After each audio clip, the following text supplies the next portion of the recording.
Welcome to the Fly Culture Podcast, bringing you interviews, reviews and fishing tips. Here's your host, Pete Tigers. Welcome everyone to the very latest Fly Culture Podcast. If you don't work in the fly fishing industry, you may not immediately know the name Paul Richardson, but if you own products or have seen adverts by Redington, Rio, Winston, Guide Fly Fishing, Wychwood, Sportfish, Flywater Travel, Umpqua, and plenty more, or have read his articles in Trout Fisherman, there's a pretty good chance Paul will have been involved in either design or packaging of the products themselves. Today, I plan to learn a little about Paul's fishing heritage, designing products for the fishing industry, and his love of fly fishing too. Paul, how's it going?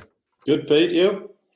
Very well. It's, as we were chatting just off mic, it's a real first world problem, so I'm not going to bitch about it too much, but the rain and everything else has been a nightmare, and I know where you live it's been a really big issue as well, but I'm just desperate to get out on the water, swing some flies, cast some flies for some trout. That's what I'm hoping most of all. But you managed to get out yesterday, didn't you? Wednesday at the start of the season, I managed to get a day on the Wye. Went down to Whitney Court, which is traditionally, the high water beat on the Welsh Wye. I don't know if anybody else was mad enough to brave it. It was 3 foot on the gauge, but I still, it's the start of the season. I've been itching to get out like you, mate. So a couple of buddies got out. I managed a little small par, and Buddy managed 2 decent, healthy trout. Felt fishy, not to be, but I was desperate to try and get back out. Probably over the weekend, I would like to try and get back and have another go. Yeah, we've had rain again overnight. The river's starting to drop, my home river, the Tor. My hope is that we get a go at the weekend or possibly Monday, and then we've got heavy rain coming again. So we'll have to wait and see. It's like we say, it's a real first world problem, and I've tried to be really, really positive about it, but I'm just on the cusp of getting a little peed off now.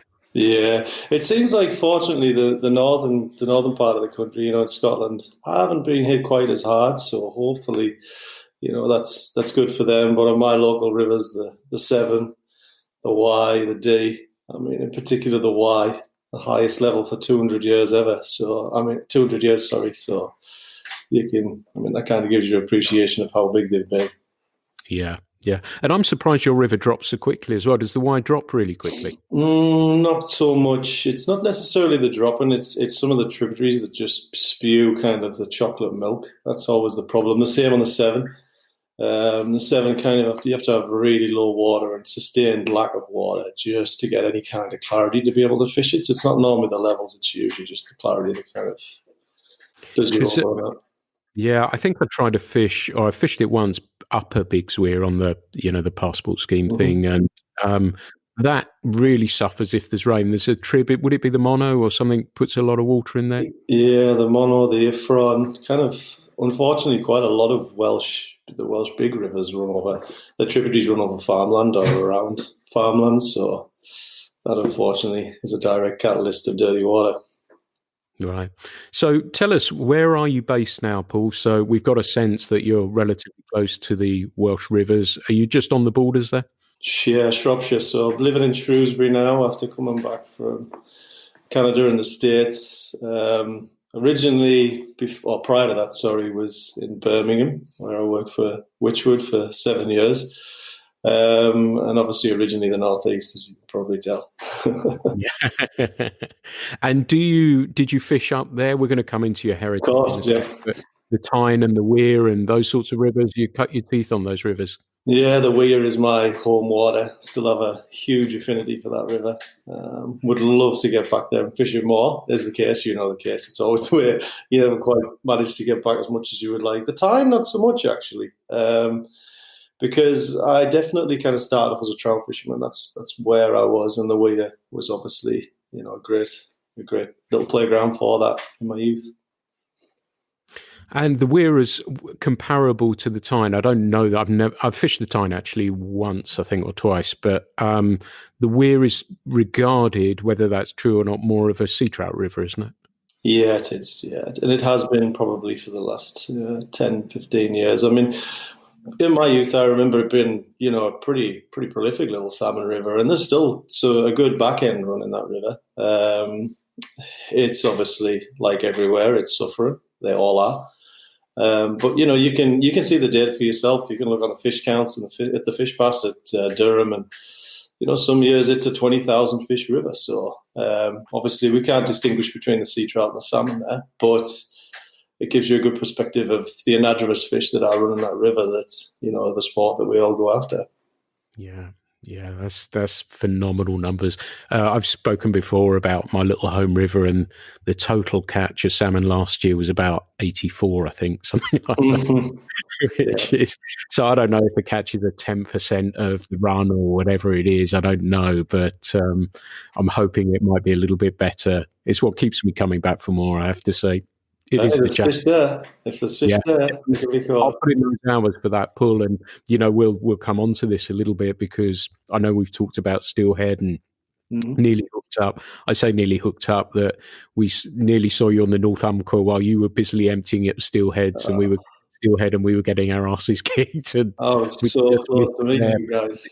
Yeah, it was interesting seeing and speaking to people on the Deschutes, for example, that, the fishing's super tough there. And it's slightly different to here, isn't it, in that sense? I think it's a lot more severe here right now, isn't it?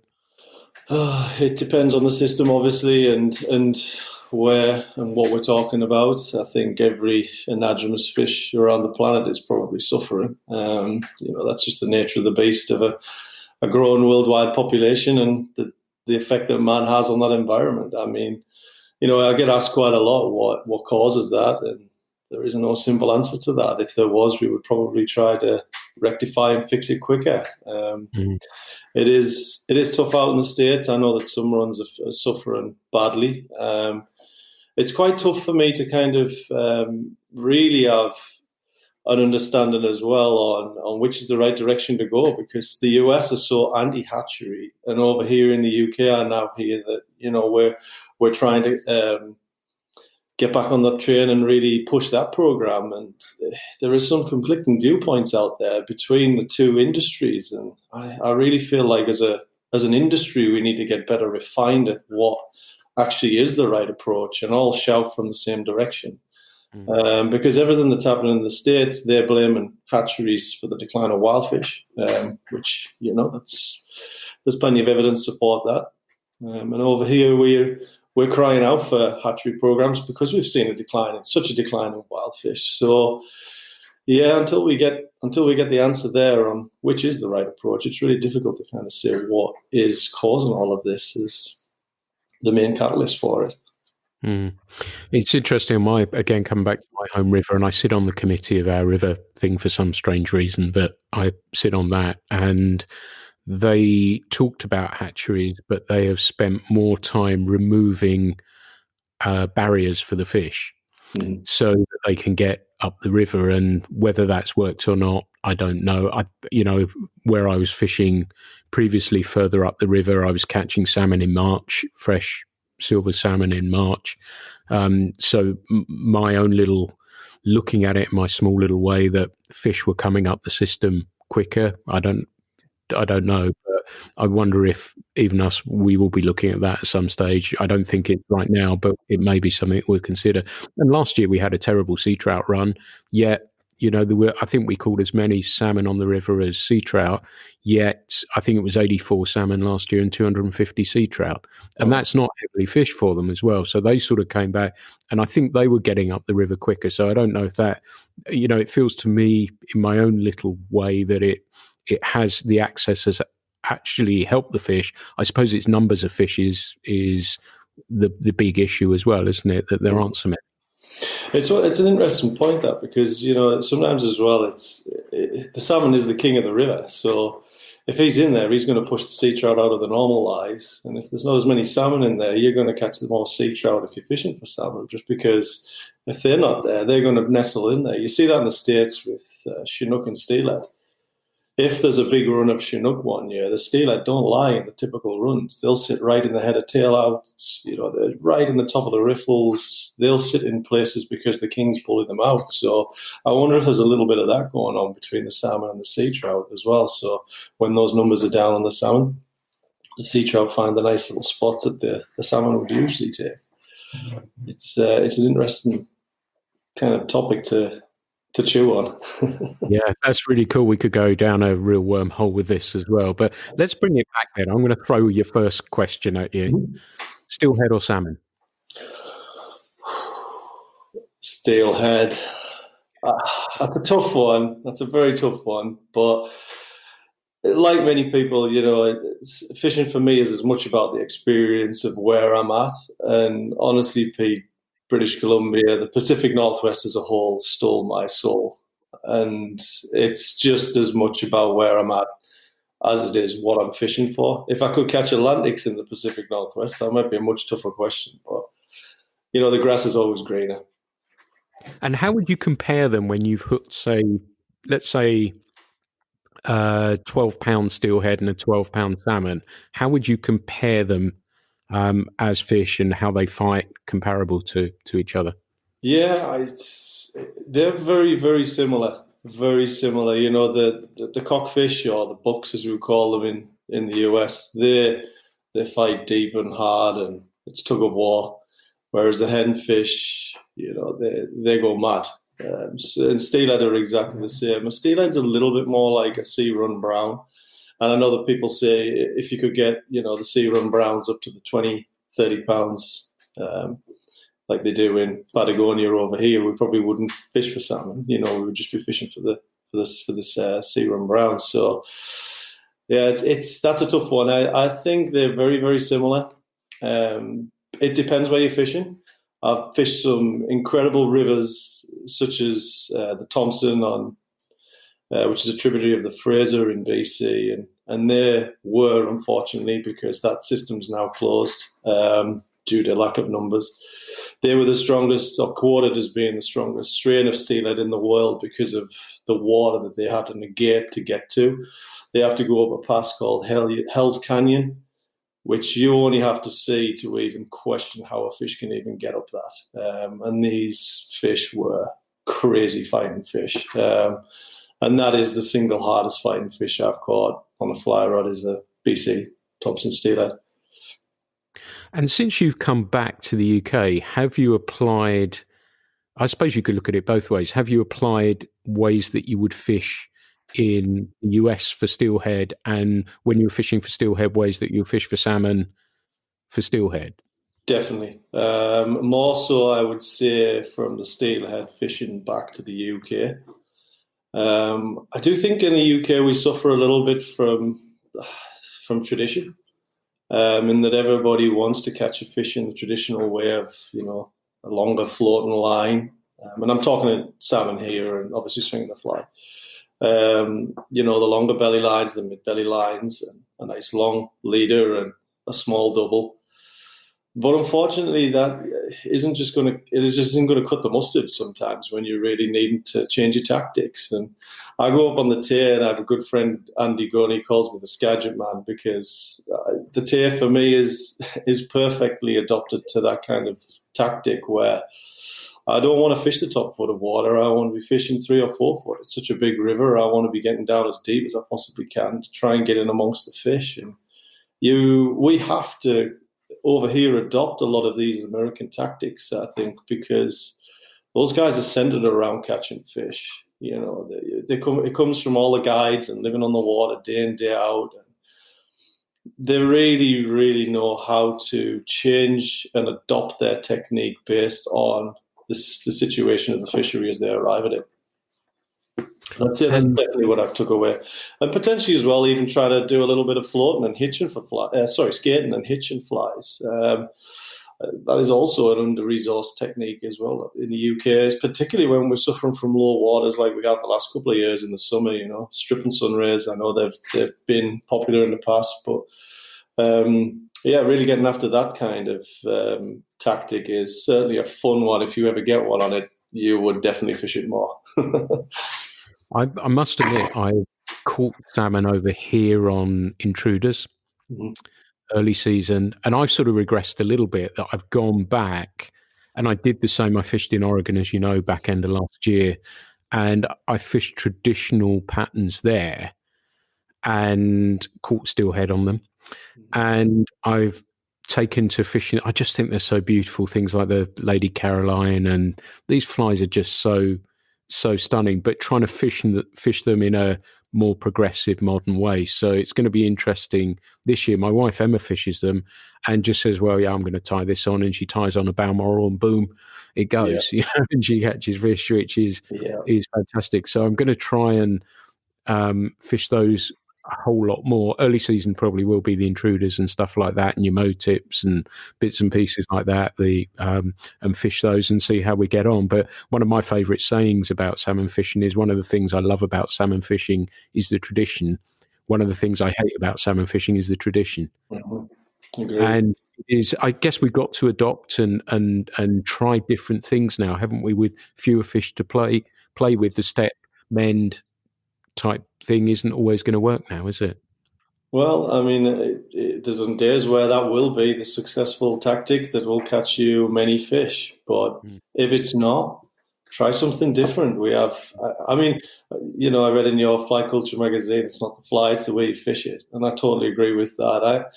I'm less, when I think about the question you asked about the application of fishing and bringing it over to the UK, honestly, I'm thinking less about flies and I'm thinking more about the lines and the presentation of that fly, because that is ultimately the most important thing, I think. Really playing around with those types of tactics is what's going to drive, rather than just, if you're an angler, let's say on the bank fishing, you're having a tough day and you fished a fly, all of us are programmed to go into our fly box and pick a new fly out and try a new fly.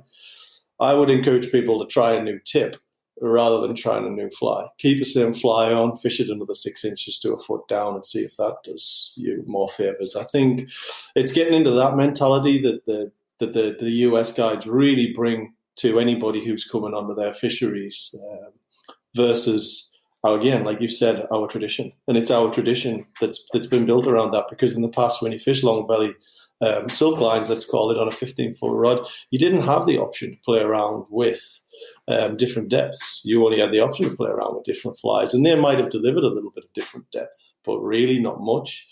If you're going into your fly box and you've been fishing a classic fly, Pete, and then you pull out a tungsten tube, of course, that's still playing around with your depth. So I would still encourage people to go that route. If you haven't got all the tips, it's play around with the weight of your fly to really get that different presentation for a fish. That's really cool. And while we're on this, actually, I was just thinking, so you were on your river yesterday. It was big. How were you fishing? What was your setup? I had the heaviest game changer rod I could fish, which is a Rio Skagit game changer. It's an intermediate head that goes intermediate sink 3, sink 5 on the 24 to 27 feet head that I had on. And then I had on the end of that, I then had a triple density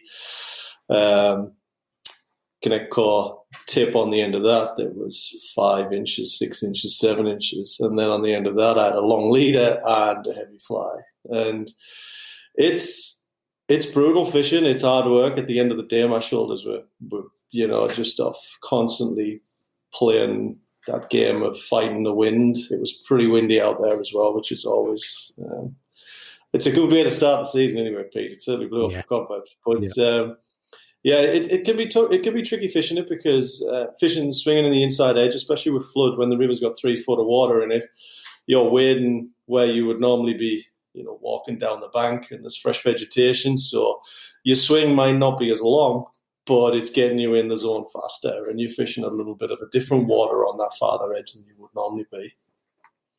Cool. That's brilliant. That's a really interesting insight for people listening to, like you say, you can tweak things around, and it's not difficult to change your setup with those tips and everything else either, is it? No, not at all. Definitely. It's easier now than it ever has been to fish a variety of depths at a rapid succession.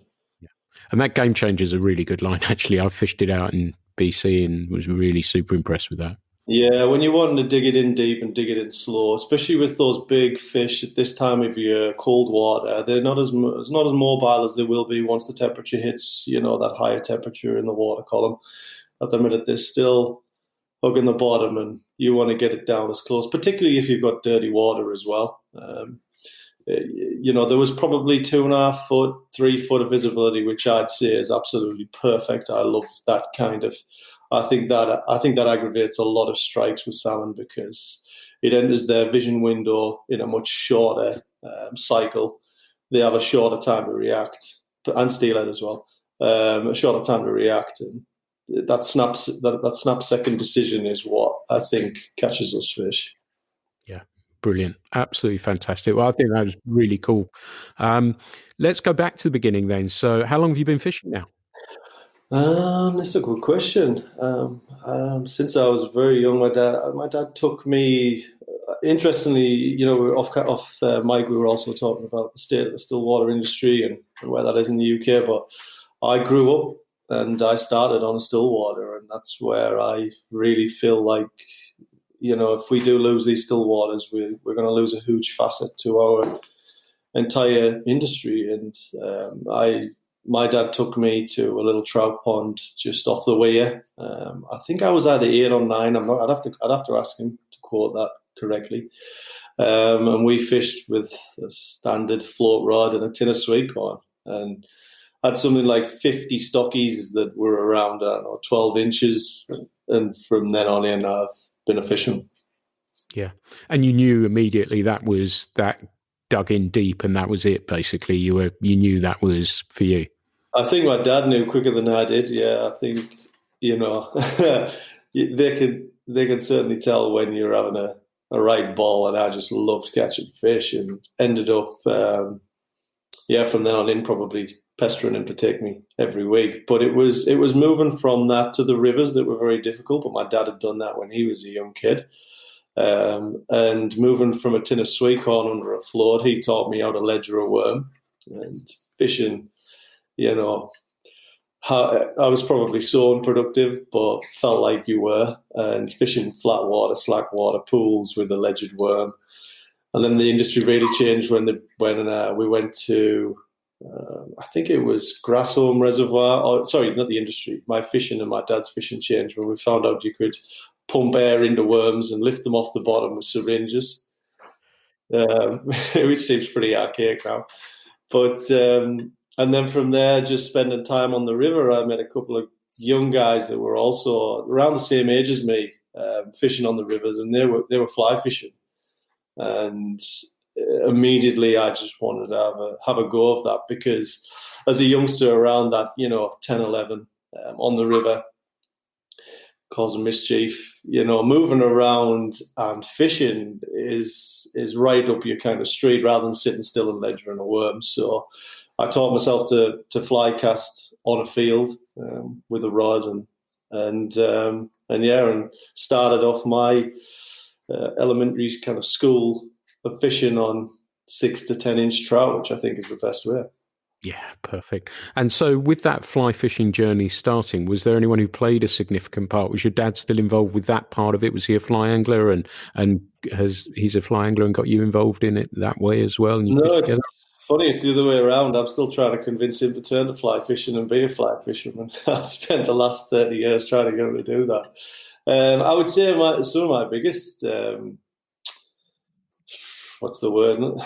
Who came along with me on the journey were my 2 buddies, or my 3 buddies that I fished with on the river. And we would finish school and race home, get the bike out, strap the fly rod to the bike, and drive straight down the river.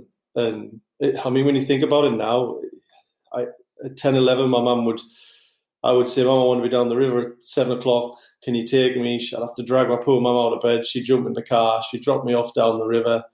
And she'd come and pick me up at 6, 7 o'clock at night, and I'd just be down the river the whole day with my mates, just, like I said, causing mischief, catching fish. And that's where it is different now, isn't it? That, do you think parents now want to leave their kids by the river now? No, well, they would potentially, but with several means of backup, as in telephones to get in touch with them. And I don't see anything wrong with that. But my problem is not a problem. I just kind of see that there's not the desire there for people or young children to want to do that as much as what we did. It's a different world now, mate. It's totally different to what it was when we were growing up. Outdoors, my mum used to, same as everybody else, I'm sure, was around my same age range your mum would boot you out of the house. She didn't want you in the house. Go on, get outside, go and have fun and play football, So, yeah, it's definitely a change in time. And I think that's honestly the biggest challenge to the industry. Our challenge in the industry is the digital world, without a shadow of a doubt. And I don't think it is an Xbox thing. I know that's part of it, but it's also just the phone, isn't it? And people are stuck to their phone. And, I'm not one for that. And I try and steer clear of it. And I leave my phone in the other room a lot of the time and try and not be glued to it the whole time. But I guess that's part of it. And that's how life is. And we've got to accept it, haven't we, really? Yeah, we're just got to find new ways and new ins. I do think we're in a unique situation. We all know that, I was only talking to somebody about this the other day that, your mum my mum and dad used to say to me, I know what you're up to. I did this before. I was young once. You've got to remember that. But I don't think we can say that to youngsters anymore. It's so different out there, the way they're growing up and like I said, the way the digital world is kind of affecting everything around them. Their level of experience and what they get excitement from is totally different from what we did. So it's finding that bridge between the two that's going to unlock the potential of our industry. I think, sadly, unfortunately, as we all know, and it's very well documented, the digital world does bring about different levels of mental health. And, with fishing, I've always been a massive advocate for that, in terms of how good it is for your mental health. And I know everybody who works in the industry thinks the same and spends their life, for this passion. I think it's going to be a critical factor. I think there's going to be an epidemic of all of that potentially because of how heavily all these people are relying on the digital world. And hopefully fishing, along with the outdoors as a whole, actually, not just fishing, whether it's hiking, mountain biking, I think that will be a catalyst for rectifying that. I did some work when I was guiding for working with Fishing for Heroes, and you could definitely see the benefits of fly fishing and how it helps people. Yeah, I can bet. Yeah. So you talked about leaving school and strapping your rods to the bikes and everything else. How was school? It was good. You enjoyed it. Yep. It was a good experience for you and everything else. And then you left school. What did you do when you left school? Yeah, I went straight to college. It's funny how, I've got a lot to thank my dad for, seeing as though he took me fishing for the first time, which set me on my life path for sure. But I've also got a lot, and this is, it kind of really plays the role, how it shows how important the role of the parent is, to thank my mum for, because originally when I left school with all of the GCSEs that I got, I was going down a more practical route of following in my dad's footsteps, who's in the construction industry, and started a construction course at college. I lasted 2 weeks and I was kind of, is this the right thing? Is this what I should be doing? Procrastinating over whether I'd made the right choice. And my mum knew how much I loved art and how much I loved design and technology. And she took it upon herself to go to my local college, which was a different college, and sign me up for an art and design course that I didn't know anything about. And the following weekend, when I was moaning about the course that I was on, she was like, "That's champion. That's great. Because I've enrolled you on another course and you start Monday, art and design." And that was it. I never kind of looked back after that. It's always been the perfect mesh. That is absolutely extraordinary, because one of the things I've got written down to ask you is, I think you could probably be considered in our world of fly fishing like the Apple designer Jonathan Ive. And if it wasn't for that turn, we might not have had you. Yeah, that's very true. It's funny. It's crazy the way things iron out. I mean, it's funny that you bring Jonathan Ive up there. I'm impressed that you know who he is, Pete. There's not a lot many people in the industry that would know who that is. Yeah, it's. I have some crazy synergies or some paths that I've crossed with that as well, because having done what was then an NVQ in design or art and design, I think it was called. Sorry, I passed that with a distinction, and then went to Northumbria University and managed to win a place on a course there, Design for Industry, which at the time and still is one of the the highly sought after design schools in the country. In fact, in and around the world as well. But Jonathan and I have actually studied the same course that I did. So he did the same course at Northumbria University, obviously several years beforehand. That was a 3-year course with a 1-year placement, which was really cool because you got to really get out there and experience something. So I spent 6 months. In fact, I was fortunate enough to do a project that got entered into the Royal Society of Arts Awards, and it won a double award. The project that I did at the time, and even that project, which going back now was probably in 2001, was all about sustainable technology and how that should be something that we should focus on for future environments. And it ended up winning a double award. The first was just some cash, which as a student was welcome. And the second was actually a travel bursary. So I then got to go to New York. New York was where I really wanted to go, the big bad city of the US, and spent 6 months in New York working in a consultancy over there called Pollen Design. Design a whole host of electronics, which is where my career really started, is consumer electronics, so mobile telephones, TVs, that kind of stuff. And from Pollen Design, finished up there, absolutely loved my time in the US, and moved back to the UK to finish the last year of my course, which was another fantastic year. And I managed to qualify with a distinction, a first class honours degree, which at the time, I think there was only me and one other guy who'd had a first class honours on that course in, I think, a period of 5 years or something. So it was a great time. I loved university. I loved college, and I loved school. To answer your question you asked before that. So you've graduated. Sorry. You obviously know the direction you're going in. How soon did the fishing aspect of it come into your life? Was it a progression, a natural progression, or was it something that just suddenly came to you? How did that come about?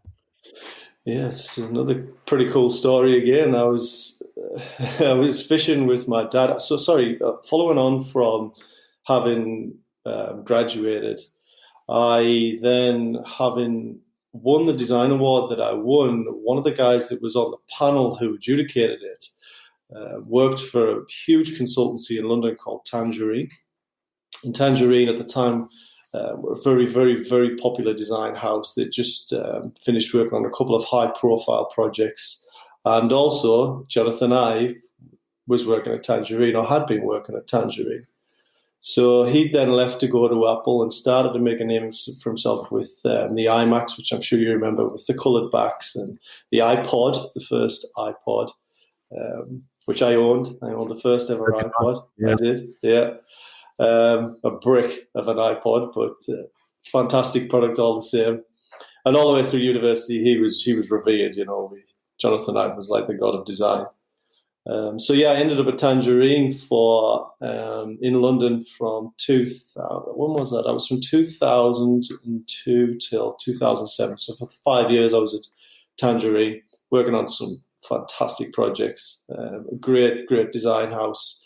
Worked on the British Airways flatbed concept for the airlines, through to Mamas and Papas pushchairs, to doing a lot of work actually for LG, Samsung, and Nokia, particularly in their telephone divisions, for the mobile telephones, and started spending a lot of time focusing on Korean electronics, particularly LG and Samsung. Spent a lot of time in Seoul in Korea over those 4 years, probably 2 or 3 times a year, going out there to meet the teams and deliver new projects.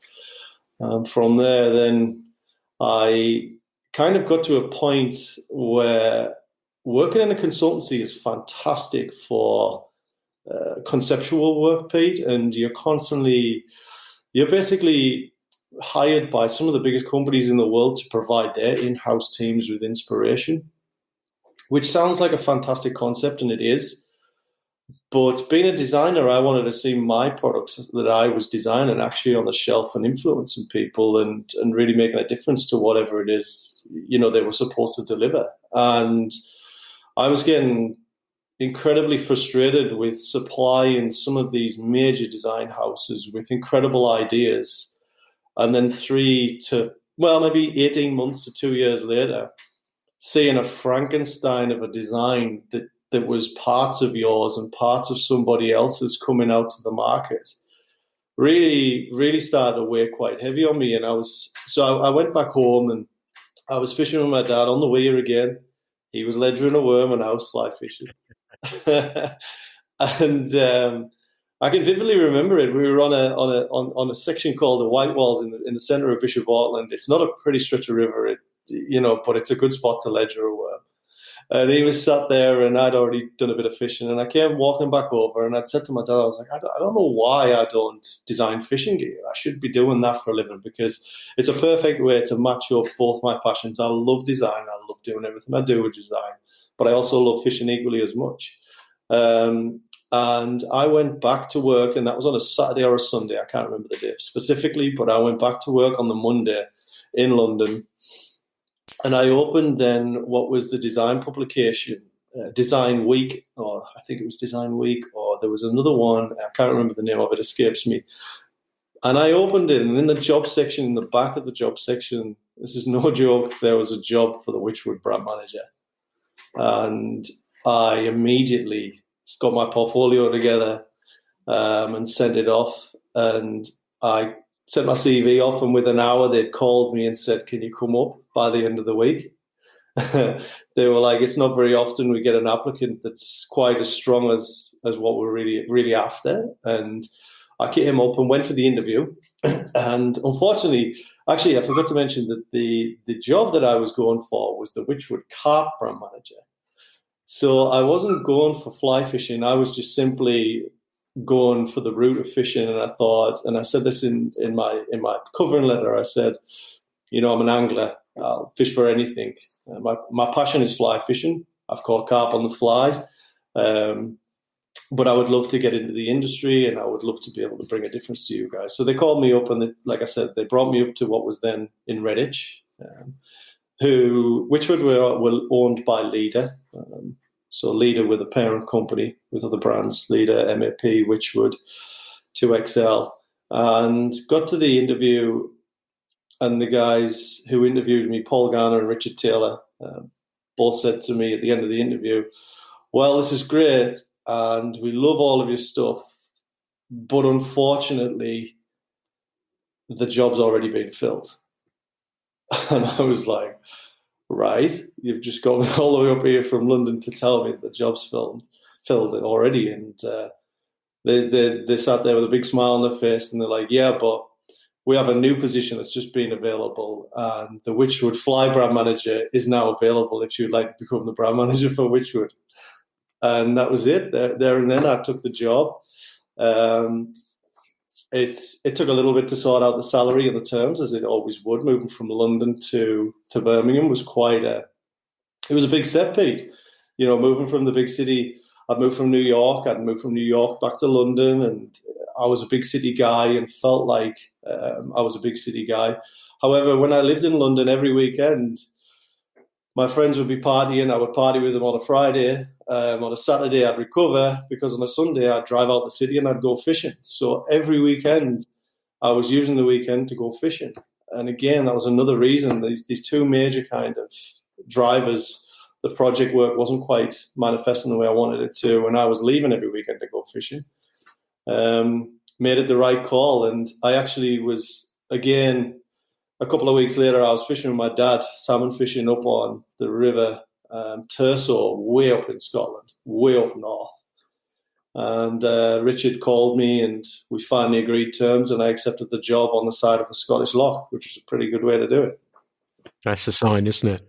It is.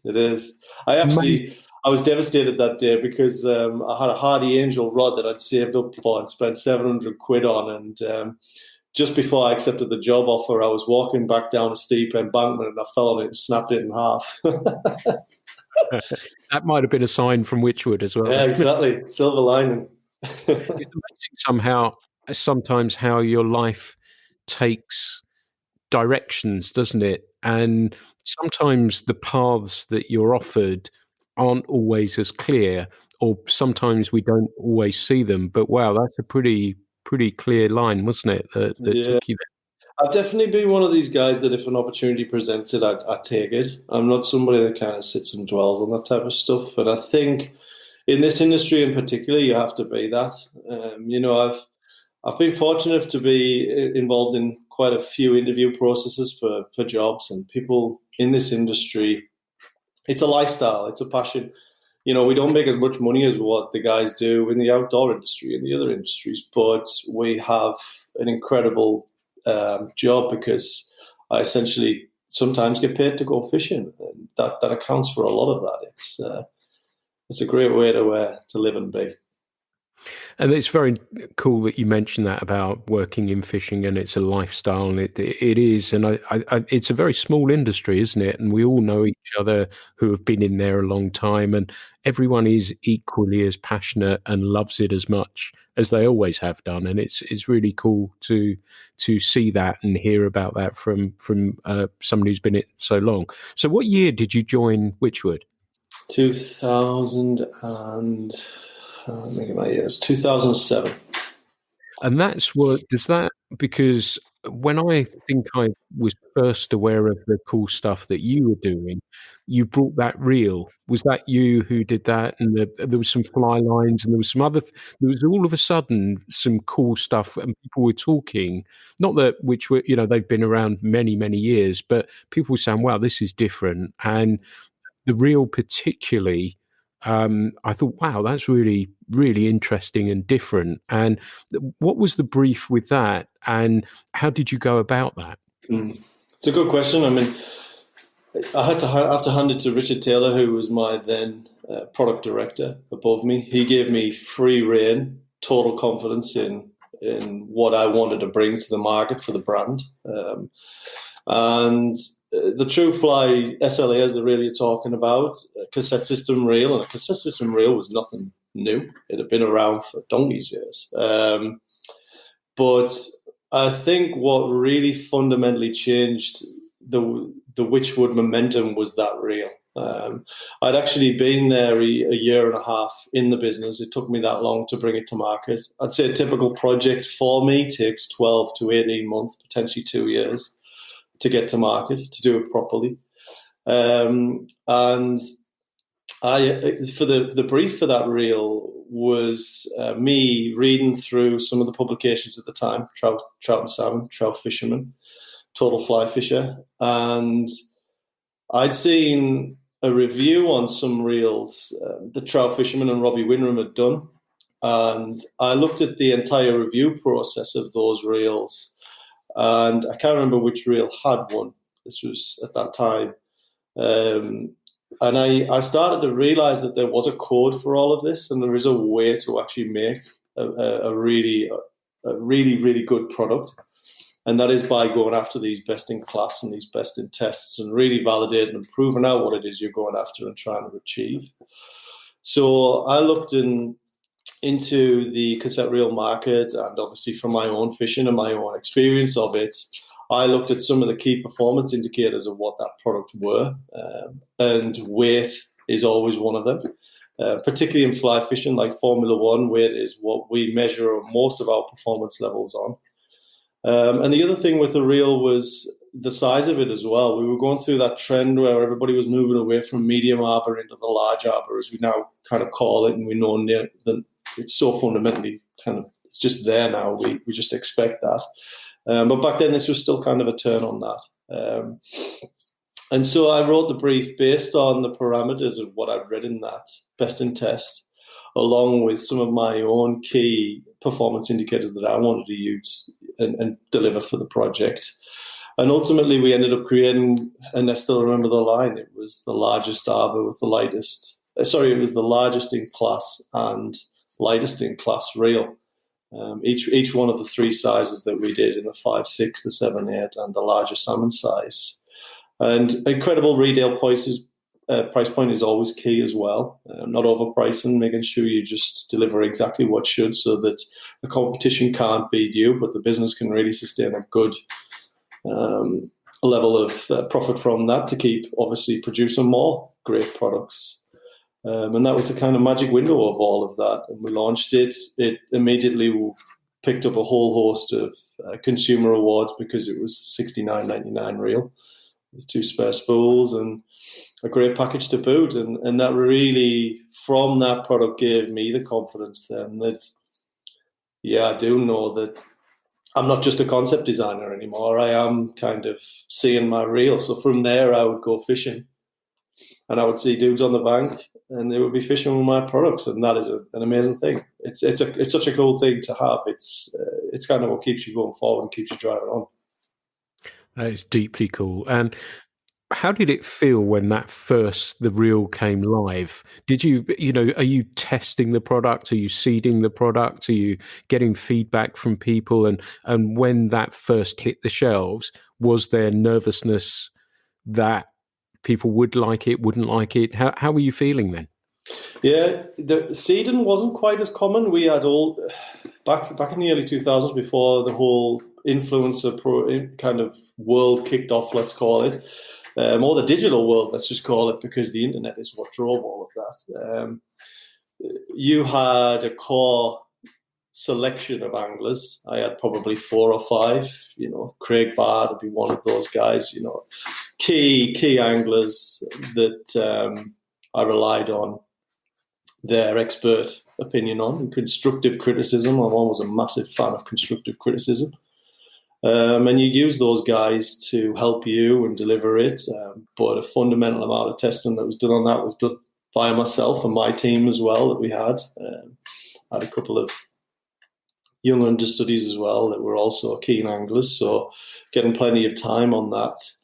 And actually, obviously, the way a product launch would work is we would design, we would deliver, before you even see it on the shelf, there's a whole process of delivery also that comes into boot. And that is, through trade shows, through your rep force. So the first show that anybody, which was the global premiere, if you like, of this reel, was the FTech show in Europe, which is the European Fish and Trade Tackle Show, where a lot of products are launched to Europe and the rest of the world, sorry. So we launched it into that, and we were going up against some serious competition. There was Hardy Reels in there. There were Greys, who had a fantastic brand and were absolutely cooking on gas. There was the American reels, the American companies in there that you would expect. And the True Fly won the award for best reel. And I was elated. I got seriously drunk that night. But that was in Budapest, and our team, it was a great night because, you just feel like everybody actually does agree that you've done a good job with it. And I still remember who, when I won the award, Richard Sanderson, who was then I think he was managing director of Hardy's and Greys at that time, because Pure Fishing hadn't come about and purchased them at that point. And he came up to me and he said, "Well done for winning the award, fantastic product." He said, "I really hope you don't get the curse of the show, because sometimes with these awards, they don't mean nothing and you don't sell a thing." And I was gobsmacked and horrified all at the same time. So to answer your question, absolutely. So when you then launch it to the retail world, just because you won a trade award does not necessarily mean that's going to correlate to direct sales and obviously people buying your product. But it wasn't until probably 3 months later, once the stock has arrived and the reps have got out and sold it to all the retailers, that it then hit the shelves. And instantly we knew we were onto something big, because my allocation of the product that we had, which is the amount of product that we brought in from the overseas suppliers, was already sold out before it had landed. So we had to then allocate between retailers the reels that they were then allowed based on the amount that was coming in. And I was only able to allocate between 10 and 20% of actual retail orders to some of these. So immediately, that the volume or at least the demand from the retailer is there. The key then, again, moving on from that, is then to get all of the consumer magazines and the consumer channels aligned with their thinking as well. So the next step then moves into the magazines and all of those kind of channels to really ramp up the story there so that the consumer understands that this is in the shop and it's ready to buy. And we did that. And yeah, from there on in, that year, I think we sold 2,500 reels that first year, I believe, of the TrueFly SLA, which I may not sound like a lot of reels, but at the time for a brand new, not a new brand, but a brand who was entering a new category, if you like, that was an overwhelming and massive success for us. And it really did kind of set the benchmark for me for my tenure at Wychwood, because again, my product director had given me that free rein to deliver what I wanted.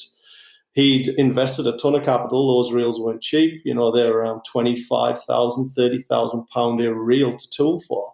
So you're in $100,000 investment before you've even had a reel delivered. And then you have to buy your stock on top of that. So the business had put an incredible amount of faith in me, which I'm eternally grateful for, because that really, like I say, set the benchmark for how I was to design products for that brand and ultimately going forward into what I still do now. I think that's a really interesting thing that you mentioned there as well about the tooling costs and buying the stock and everything else. That's a serious investment, isn't it? And sometimes as an end user, you might not always get that news coming through, that the investment that's gone into that to bring that product is significant for, and let's face it, that in fly fishing, they're not huge multinational companies, a lot of them, are they? No, that's the ever-growing problem with such a small industry.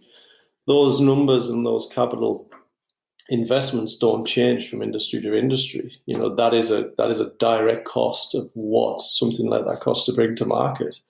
So it does also put the pressure on the product guys that you have to be confident. And this is why I like to be very well detailed in my research and in my product briefing, let's call it, which defines the opportunities and sets the actual parameters for the project, because that's fundamental foundations.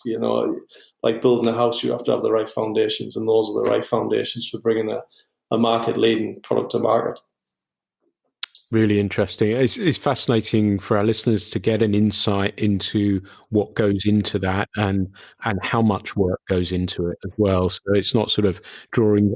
Don't think for 1 second they'd think it, but drawing a reel on the back of a fag packet and saying, well, this kind of it's proper thought process, design process, and a costing process as well, I guess. But so you're at Wychwood. How long were you at Wychwood? What else were you were involved with there? Yeah, so from there I grew the entire brand almost fivefold over the 5 years I was there, which was working on everything, Pete, from then rods. I then had to learn about rod casting. Certainly had to whoop my casting. Still trying to whoop my casting. That's an ever constant game. But learning every different category as well, even bringing on clothing designers to help me with clothing. I would say, beyond the real categories, and because of the background and the nature of my experience, I'm classified as a hard goods designer. So I will design anything that is plastic molded, CNC machined, metals, woods, that kind of remit, if you like. So soft goods, although I can design the aesthetics of that, it's not predominantly my skill set. So we would bring in extra people to work on that. And I would say moving beyond that category, that fly boxes was something as well with Wychwood that we spent a lot of time working on and invested a lot of money in also. Tooling the viewfinder fly boxes, which at the time were the first clear fly boxes on the market. I mean, it sounds like it's not a huge innovation, and I'm not claiming it is. It's just simply an application. It's putting a clear plastic on the lid, and now you see that in almost every fly box. But at the time, those were the first clear fly boxes. So you could see in your bag which box it was you were picking out of your bag at the time. And again, huge investment, $15,000 to $20,000 a box. We went deep. and it was an incredible success as well. Bringing out, I think the competition box was the one that really made the difference. The one that was kind of the size of an A4 sheet of paper for all the comp anglers, because I was fed up with having 10 small boxes in there. And not something that was crazy thick as well, because there were kind of those plastic briefcase versions that were out there. But we went deep on that. And that was actually, Pete, the first time I ever seeded a product. So I brought in, and this is a true story, I had a problem with some of the clips on those boxes. It's one of the few projects where I had to do a product recall on a range of products. And the plastic clips were made with the wrong density that actually sealed the boxes together.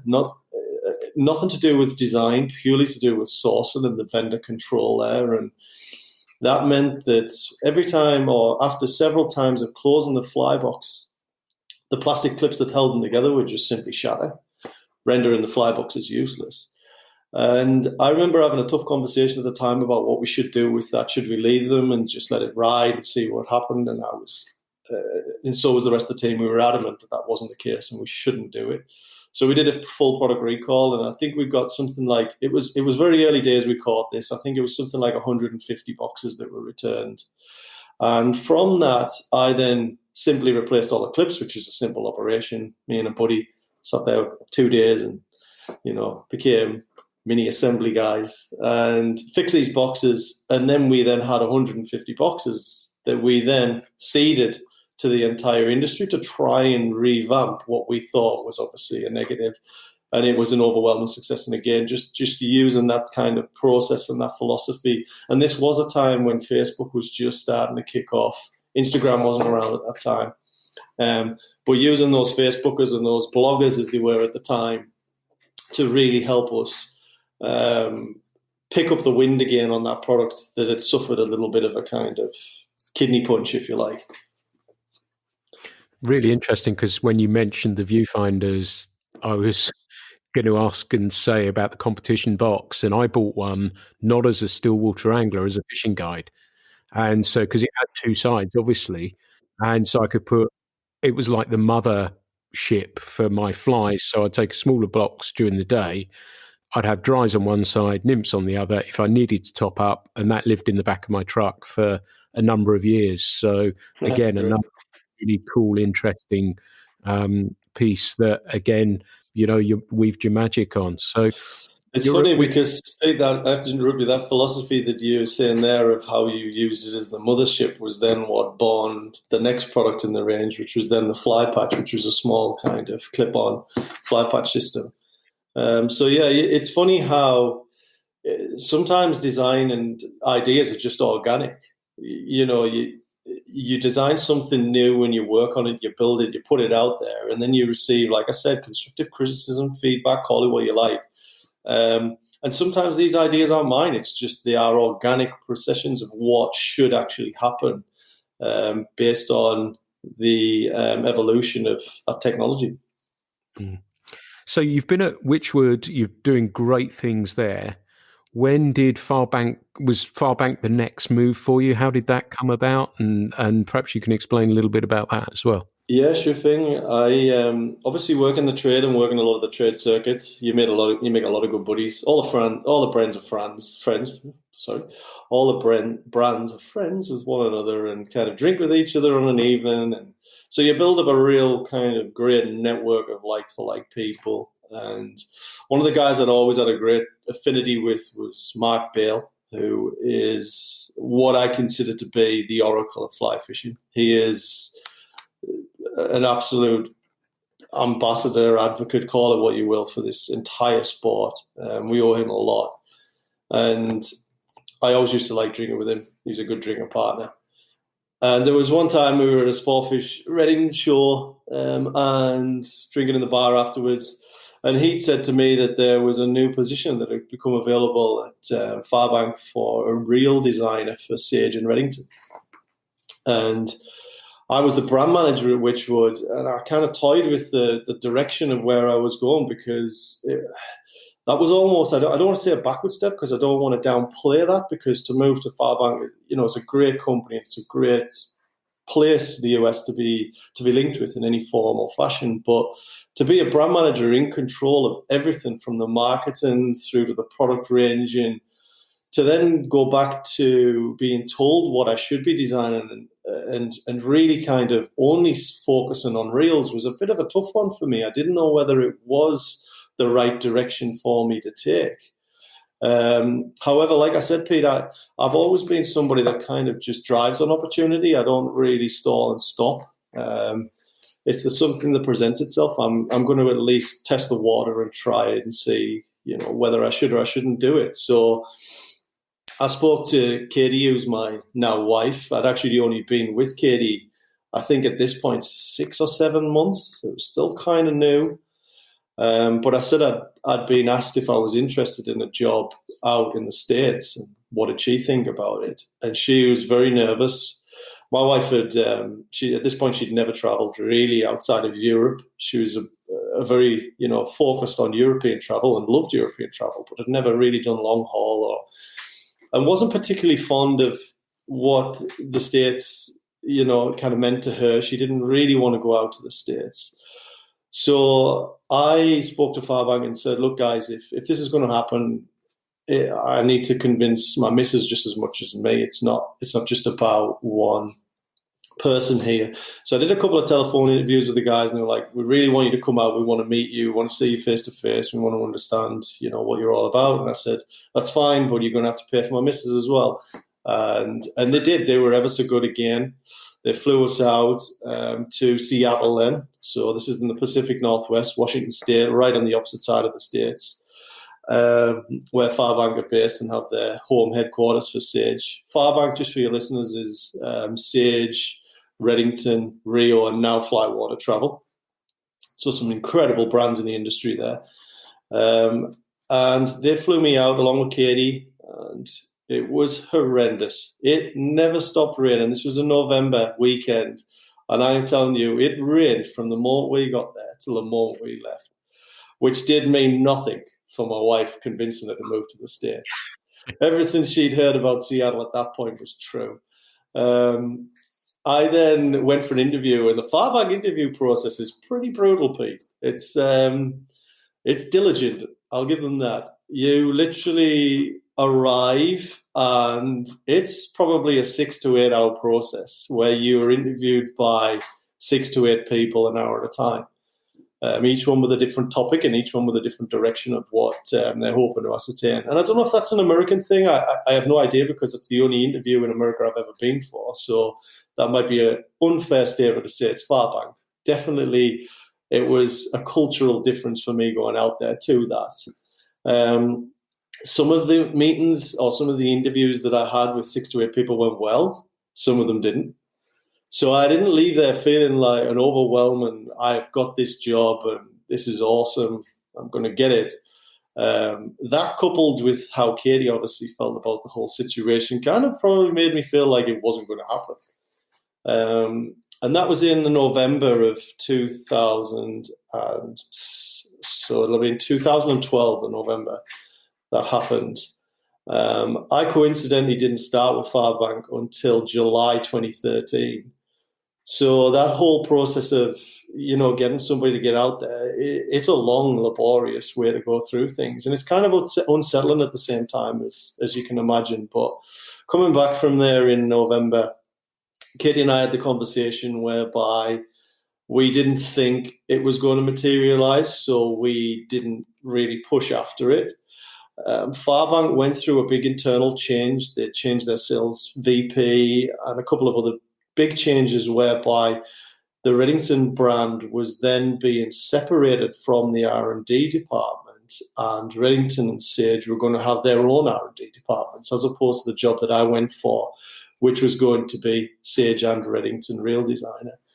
So that was a fundamental change, which also kind of put the nail in the coffin, or at least so I thought, for that. Until about February time, when I heard back from David Visnak, who was at the time the marketing VP for Farbank, but also had recognized that Redington needed to be separated away from Sage to try and just deliver a little bit more of meaningful value to the Redington brand. So he then took up the mantle of becoming the general manager for Redington, as well as the VP of marketing, like I said. And he called me up and he said, Paul, I loved everything you did. I loved everything you spoke about. I want you to come and work for me for Redington. It's not Sage, which I understand may, change your philosophy on whether you want to do this or not. It didn't. It was still a challenge for me. And in actual fact, I actually felt like from that was potentially going to be a better opportunity for me, because again, then I would be on one brand and be directly underneath the VP of marketing and actually probably have a little bit more influence than I would have done if I was just going in to be a real designer that was, just working to the briefs of everybody else. And he offered me a job, but we couldn't get the visas to work, Pete. The visas over there are typically very tough.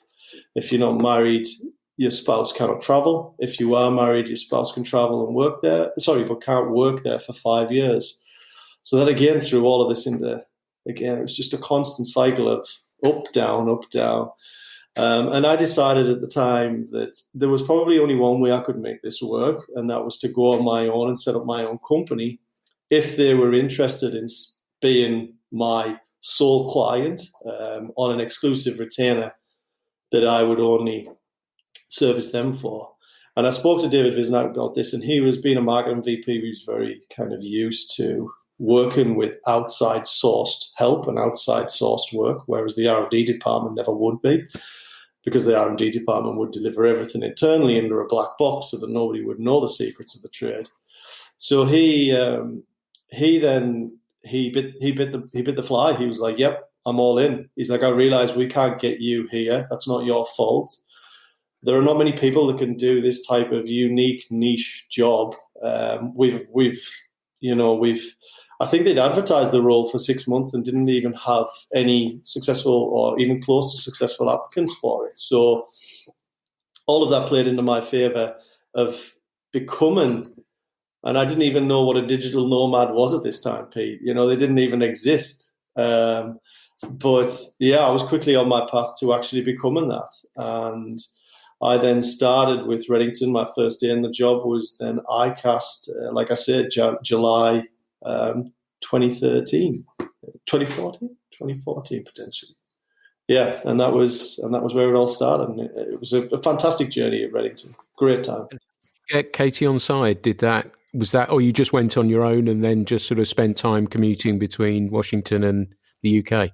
Yes, sorry, yeah, I did jump a little. Yeah, so I took the job, and there was, as a bycatch of obviously being a remote worker, I quickly realized that if I was anything longer than 6 months out of the business, I was detached from the business. So we then set up a program whereby I would travel every quarter to the States, and I would just be based out there for 10 days or to 2 weeks, which usually involved a fishing trip, either on the front or the back end.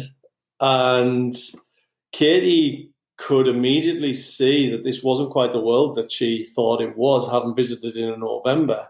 My first trip was in July. It was baking hot. And the Pacific Northwest is one of the US's best kept secrets. It's a fantastic part of the world. Yes, it rains all of winter. I am not going to say that's not true. It is. But it is also nice for a full summer. There is barely rain. It is a beautiful place to be.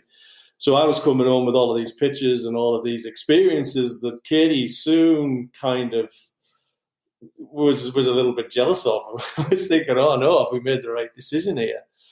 So I could definitely, again, like I said, in one sense an opportunity. I was like, right, maybe I should strike on this. And I said to her, I was like, the business spends a lot of money getting me out there every quarter, because it's probably a $3,000 to $4,000 expense every time I go out, flights, hotels, food, etc., etc. And I said to Katie, I could pitch. I think I had a $20,000 travel budget, I think, that was assigned to me for that. And I'd said to Katie, maybe I could approach my boss. David Wisnak coincidentally had left then, and I'd then gone back under Kurt Van Wyk, who is the R&D director. So Sage, Redington and Rio all sat under one another at this point. And I was getting on really well with Kurt and wanted to pitch to him that I thought by me being invested in the business for a solid 6 to 10 months, it will be a fantastic asset for everybody involved, just to get to know how I work. And this was about a year and a half into the job. So obviously some things have gone well already, Pete, and some things had, clicked already. But I wanted to take it up that extra notch. So I pitched to him that I could halve his travel budget, but he'd have more time with me on site. And he was like, all right, how does that work? And I said, well, you give me $10,000, I think it was at the time, to get me out, to pay my flights. I'm going to have to pay to move. So there's a lot of movable costs here. And it was all direct costs, Pete. There was no profit in any of that. It was just purely, can I make this work better for the business and better for me? And he immediately said, yeah, it's a great idea. Let's get you guys out. And I pitched it to Katie. And this time she was game. So we moved to Bainbridge.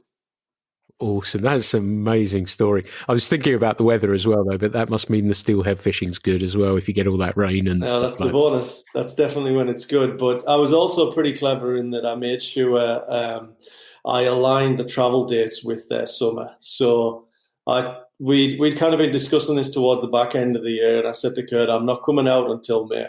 I can't come until May. If we come out in March and it rains cats and dogs for 2 months, my wife will be wanting to come home.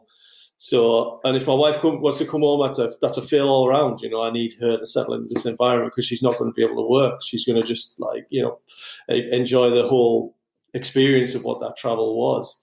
And so, yeah, we ended up moving. I think it was the middle of May, and that year was an El Nino year, and they had one of the hottest summers they'd ever had. So Katie was in her element. Yeah, fantastic. And it was interesting because, again, you had an impact there with certainly with the reels as well. And, I've known Redington as a brand for a long time, and the reels were functional, I think, is the best description beforehand. And then all of a sudden we're seeing the rise. The behemoth was at you as well. So those. And they were just, again, you couldn't compare them to what you'd done already, but they were just so different, really beautifully designed and looked fantastic. And of course, were functional. The drag on them were fantastic. And I own the behemoths and think they're a wonderful reel. And that must have been very pleasing for you to, again, look at a different company, similar, same product, I guess, but take it in a completely different direction again. Yeah, definitely. I mean, the behemoth was essentially my true fly SLA at Redington. I used the same philosophy again and the same process that I brought from, obviously, both working at Wychwood and obviously working in the design trade to Farbank to deliver in my first project that I put on the table was the Behemoth and the Zero reels. Those were the first two reels that I worked on.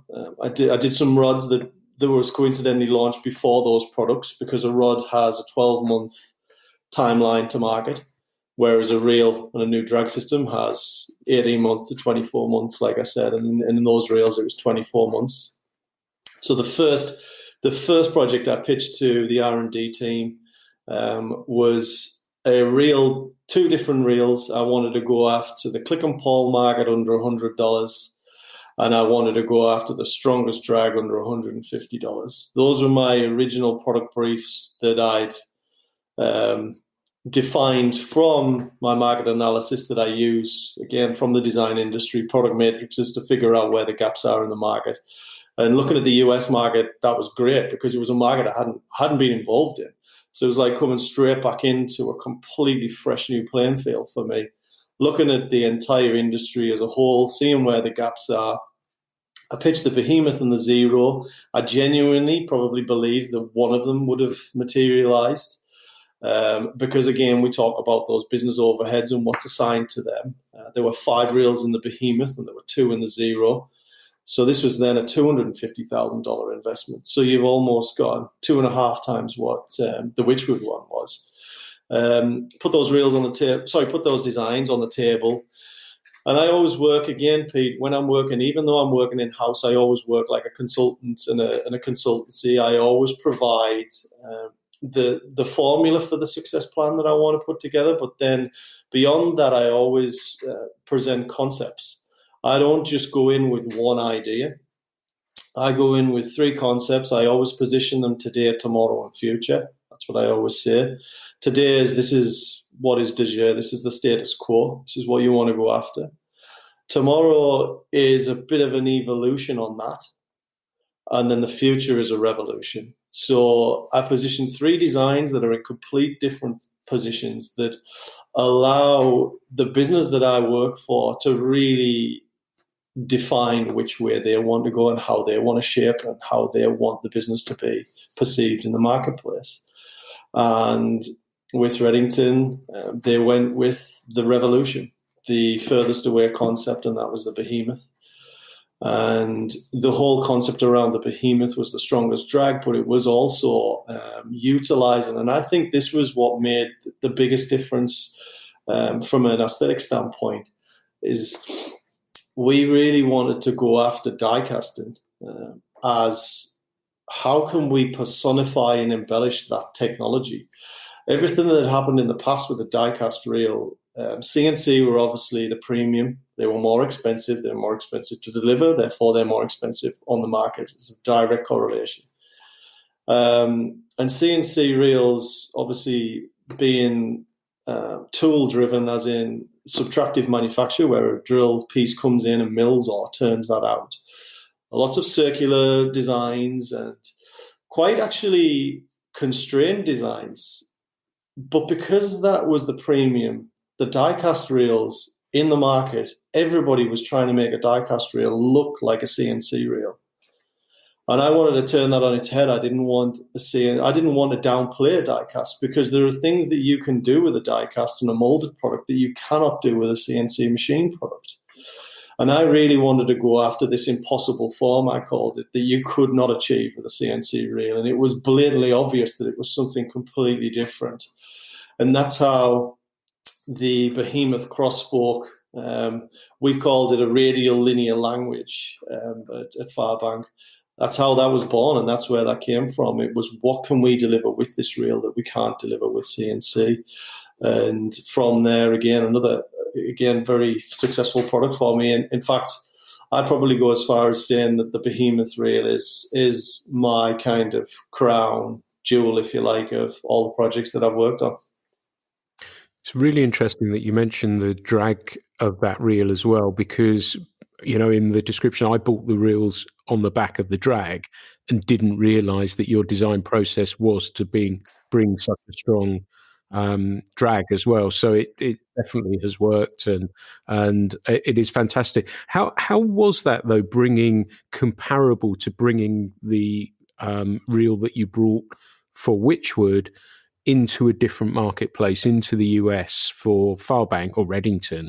How was that different? Was it different? I suppose digital technology had moved on a little bit since then. So you had, as you said, Facebook was starting to grow. I guess Instagram was probably Twitter, all those sorts of things. Was that helping it? Was it a easier marketplace to launch into, I suppose, by virtue of being bigger, but was it an easier one to launch into? But did you still also, as a side question, feel nervous about that coming to the marketplace? Because the Behemoth is a different looking reel as well, isn't it?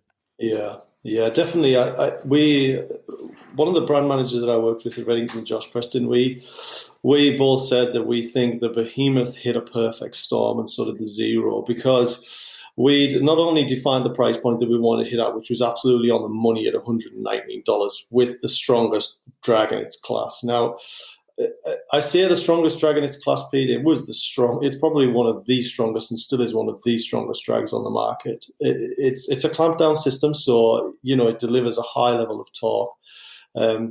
But yeah, it was a perfect storm because we defined those stories in that we wanted it to be the best in class, the highest power drag, which it delivered. We wanted it to be the right price point, which it delivered. But at the same time, we had this new platform in Instagram that wasn't really around before for storytelling, just really kind of starting to kick off and take momentum. And we launched the Behemoth Reel, and I still remember looking on my phone and clicking on the hashtags to search things, and literally it was just the Behemoth Reel populated on there. And I remember even some of my friends in the UK who didn't follow anybody American, didn't even have a Behemoth Reel in this country, saying to me, I'm seeing this thing everywhere. It is, what are you doing? And we weren't doing anything. It was just the perfect storm of the right story, the right time, and the right medium for that launch. So you must have been really pleased with that. What was the next step? And I forgot to mention the Zero in my description, which again, I own some of those as a cracking reel for the money as well. But what was the next step for you? What were you going to look at next? So moving beyond the reels, once we got those launched, they were, again, the price points that we were working at and what we were trying to deliver with Redington was meaningful differentiation, but at a good value. So meaningful value was our mantra. That's what we wanted to deliver to the market. And it was an intentional move. We had reels in the portfolio, the Delta, the Rise. They were $300 and $200, but I went after the cheapest reels in the portfolio first, because I wanted to elevate and build on top of one another. I didn't want to start with the most expensive and work back. I've always said all the way through my career that I actually think it's easier to design really expensive products than it is to design value products, or to design them well, Pete. And to design them as a best in class. That is a much tougher thing to execute than just delivering a new material that's going to push the value of your product up 50%, and you have the story immediately. You're searching for those things. So we took the Behemoth and the Zero and had those reels at the bottom of our pricing pyramid. So the only way there was up. And that's where we then started looking, following on from the Behemoth and Zero. We worked on the Rise. I was coincidentally at the same time working on all of the rods. I delivered all of the rods for Redington as well. The first year when we launched the Zero and the Behemoth, we launched the Hydrogen and the Chroma, which were both my rods that I've been working on for 12 months. Obviously, the Hydrogen, perfect synergy and pairing with the Zero. The Chroma was a little bit more left field of the two reel spaces, but we had this new technology in vape and in wind grips that we wanted to utilize, which was a rubber grip technology for pinching your running line and fishing and holding with your running line on those rods. So it was a perfect kind of pairing there again that we really wanted to capitalize on. So those are the first four products: the Zero, the Behemoth, the Hydrogen, and the Chroma. And then moving on from that, we then just started going up through the portfolio and looked at the Rise, which was another reel that had a great history with Redington. It was actually their best-selling reel was their Rise reel. Even when I got to the business, the Rise was the best-selling reel in terms of units and in terms of what that delivered to the business overall bottom line. So that was, I think I was more nervous about replacing that reel, Pete. You asked the question about the nerves and the Behemoth. The Behemoth, I was confident, was so different in the Zero. I designed and found the opportunity for those reels and knew and was confident in my approach that those were the right fit for the right gaps, let's call it. Whereas the Rise was the first project where I was taking a product that was already in the portfolio and actually trying to better it. So I think I was more nervous with that than I was with the Behemoth. But again, following the same process, looking at how and what you need to deliver to the market, we ended up, even though the Rise was the best seller by a country mile, we ended up tripling and quadrupling the sales on the Rise in its first year of launch to market, which again set the Redington brand on fire. Because again, the consumer that we had targeted with the Behemoth and Zero were growing in confidence, and they were wanting newer products and higher levels. So the next pitch up from them would be the Rise, and that's exactly what happened. And moving from that, we then had such fantastic feedback on the Behemoth and the strength of the drag But it was a die-cast reel and it was a value proposition. The Rise was not, it was built on a similar system to the Behemoth, but it was a lightweight system. It was designed specifically to be and deliver only 5 pounds of torque. So it's your light kind of weight fishing. So we were designing the portfolio and the demand as such. So we had retailers screaming at us for a Behemoth in C&C. And we knew we wanted to deliver that, but we were just waiting for the right time and the right momentum for it. And that's when the Grande was born. And that was my final real project with the Farbank Group before I moved on to Pastures New. And that's a beautiful reel as well. I didn't realise you did the chroma, man. So I've got to say good job, because I love Thanks, that. man. I think a beauty. I have hydrogens as well, but the chroma, it must have gone down really well with the steelheading fraternity, I guess, over there. But that's a fabulous rod. I really, really do like it. So yeah, kudos for that. And you mentioned Pastures New. So what was the next step in your life? Yeah, the next step was, having worked with the team for 5 years and working on the entire Redington portfolio, I then had a full suite of reels. So there were then 5 reels. I did kind of skip a year. We did an ID reel, which was an approachable, swap-outable customization product. And I also redefined all of the kits for the business, the outfits, which was that was a real tough task, that one. And moving on from that, once you'd done and completed all of those projects, and I had an entire suite of rods that I'd designed, I had an entire suite of reels that I'd designed, and it was getting to the point where I realized I was going to have to go back in and self-critique all of the work that I'd done and redo all of the products that I'd done. And it's not that I'm scared of doing that, Pete. It's just I feel like that was probably the right time for me to potentially, look at what's next. And at the same time, the pressure for me to come in-house was growing and actually work full-time. So going back to me traveling over there, I stayed over there for roughly a year on and off because of the way the visa system worked. So that was then taking me into my final year of my time at Farbank, and I moved to BC. And yeah, so I couldn't live in the US full time, so I figured Canada's the next best thing, and it's just on the border. I'm 3 hours by train to Seattle again. So again, another way to cut the business overheads down, Pete, but at the same time delivering something different. So by this point, as you can probably tell, my wife was fully on board. She was ready to go and travel wherever we went. Wherever we were going, and that's where we really became digital nomads. In our time from leaving Farbank to moving to Canada, we traveled all over the world. We lived in Australia, we lived in Thailand, we did some incredible stuff, all while still working remotely, because all I need is a digital internet connection. I'm so lucky in that. And so we ended up in BC because my wife had done a trip to BC whilst we were living in Washington. Just going off track a little, apologies. But we were living in Washington, and she went up to Vancouver, and I'd never been. I'd fished, obviously, up through BC, but hadn't been. And she came back and she raved about Vancouver. It was literally her favourite city she'd ever been to. So I wanted in some of that action. So we went up and we did a weekend about 3 months later, and this was actually right at the end of the trip, the weekend before we left Bainbridge Island and the US. We went up to Vancouver and we had an awesome weekend. And again, I was captivated immediately by that city. And so we did our world travel. We went off and we got to a point again where it's then entering into the following year now and the following May. And we were then, the summer was coming and I was thinking, this could be a great time to pitch to Katie to get back to BC, especially. Actually, no, sorry, it was April we went because the steelhead was still running. And I was like, I need to get out there. I'd been in Thailand, I'd been in Australia, Pete, so I hadn't seen a river for a good period of time.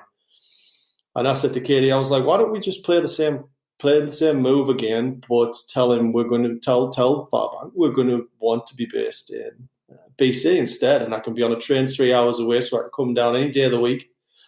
And again, they were like, "Yep, that sounds great. We're not going to fund it this time. We're just going to take the hit." And I was like, "That's totally fine. All I'm asking for is, are you comfortable with us doing this?"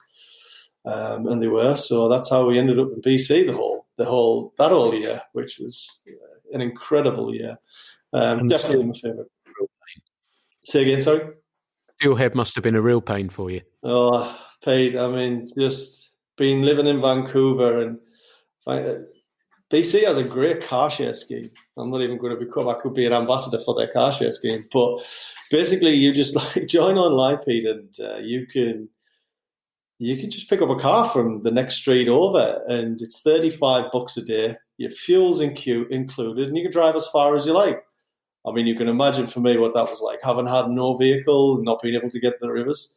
So immediately that opened up a whole new kind of 2-hour window for me circling around Vancouver. Now, Vancouver has some great home water rivers for kind of your traditional conventional fishing, but not really fly fishing for steelhead. Squamish is about an hour out, so you need a car for that. And that transformed my world. Every Thursday and every Sunday I spent on those rivers fishing. And the drive up there is absolutely spectacular. The Sea to Sky Highway, you are mesmerized doing that drive every time you do it. And I didn't catch very much because it was kind of the back end out of season. I fished for Chinook when they weren't really around. But you know what it's like, Pete, you don't care. It's so beautiful. Amazing to be and see. So I'm sorry, I went off a little track. I went off track a little. Oh, that's cool. Fishing's cool with me. We can go. We can go. So now I'm talking to you at home in the UK. So you headed back from there. You had an awesome time there, and you're still sort of the Far Bank. You stopped working with them, or you work as a consultant now, or how does that all work now? And what are you doing now? Sorry, yes, that's what your question was. Where did you go next? So I still run my own business. So when I first started Farbank, I set up Rise Creative Studio, which is obviously an independent design house. My focus on anything design orientated, and even anything creative. Now I've done a lot of creative business consultant as well with people like Guide Flyfishing in the UK. Because of all the strategies and things that I have seen in the US and been involved with, I have a much bigger portfolio of skills, if you like. So my predominant focus now is consultant, but not on the exclusive retainer that I did at Farbank. So when I left Farbank, I decided that the exclusive retainer, whilst great, was also kind of the fundamental reason that my business was not moving beyond where it is. Because being an exclusive worker means I can only work for them and design for them on their projects. It keeps you kind of in the background, whereas, you know, with an in-house design team that's in front of you, you're then the person behind that. I wanted to take on some of my own projects and get a little bit more credibility from some of that. So in leaving Farbank, I then teamed up with my sales VP at Farbank, Scott Forrestall, who had recently left and joined Winston Bauer. Winston Fly Rods, Bauer Reels, both another American-made setup there in Twin Bridges, Montana. And he'd obviously seen and firsthand the success that we'd had on some of the projects that we'd worked together on. And he wanted some of that bringing into the business of Winston Bauer. And Winston had purchased Bauer probably, I think it was late 2017. And they hadn't really done anything with the brand other than just kind of sit on it to really understand where the distribution lies and what the brand was all about. And Scott had come in and he was adamant that now was the time to do something different, and he wanted to redefine that brand, which is a very tasty project. Looking at that from a designer, I said that Behemoth is obviously my most successful just from a number and a volume standpoint. But the best project I've ever worked on is working on the redefinition of a US brand. Bauer were a very, very popular reel in the 90s, around the river runs through a time. Them and Abel were the two head-to-heads of the fly reel world, let's call it. John Bauer did a fantastic job creating the system he did, but it hadn't had a revamp for 20 years. So it was just felt like the perfect time to come in there, and that's what I was tasked with doing. So Scott brought me in for Winston Bauer, and I fundamentally looked at shifting or again redefining. I use some of the same words over and over because they're the fundamentals to what I do. Is redefine what that reel or that product should be for that brand. And this year, so that's actually coming to market April this year. It was launched at IFTD last summer, which is the trade launch for that, and was a great project again to work on. Having just a brief put in front of you, which again, Scott understands how I work and what I work to, and he was like, you tell me. This is your job. You tell me what we need to do. And we looked at the market and defined that a trout reel of the stature that we went after was what we should be aiming for. An interesting point here as well, Pete, is one of the things I think that now makes me so strong at reel design is a data sheet that I have. And it's almost become my Bible, in that ever since I started working for Farbank in 2013, every year I have a spreadsheet. It sounds really boring, which it kind of is, but it's what it delivers that matters. A spreadsheet whereby I have documented every year, and it's a laborious job, painstaking, every single reel that is on the market, its price, its size, its diameter, its weight, everything it delivers, every single brand, whether it's CNC machined, whether it's die cast. So I can now tell how many reels are on the market, which areas of the market are fluctuating, which areas of the market are seeing growth, where are the declines.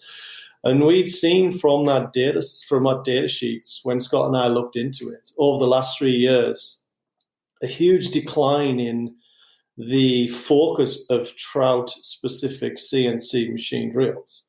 And when I say trout-specific, I mean not targeted or driven by saltwater fishing. Because of the boom in saltwater fishing that's happened over the last 7 years, everybody's designed a reel now based around the attributes of a saltwater reel. Yet if you're only trout fishing, which 80% of the market's still only trout fish, that's overkill. And overkill is over-design, it's over-need. So at that point, we looked at how can we refine a trout reel right back to what it really needs to be. And we came up with the RVR, which is a brand new series, as I said before. There are 5 reels in the range. There are 3 traditional reels, which I would call your traditional growth engines that are standard fishing: dry fly, wet fly, streamer, or lure fishing as we call over here.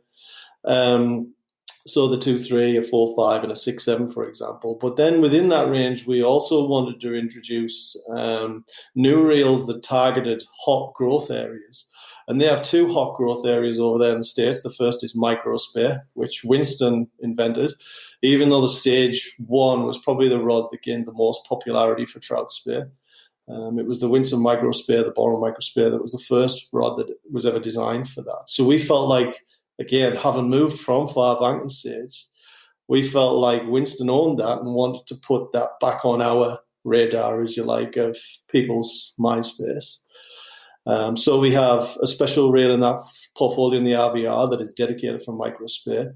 And then we also have another reel for Euro nymph. Now, they call it Euro nymph over in the States, whereas we're more probably classically calling it French leader or, Czech nymphin, for example.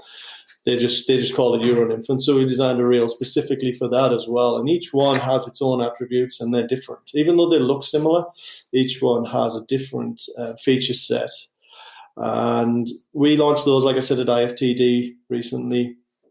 Again, moving on from the design of those reels and what they're about, we went into the aesthetic side of it again, and how can we deliver something different, much like we did with the Behemoth.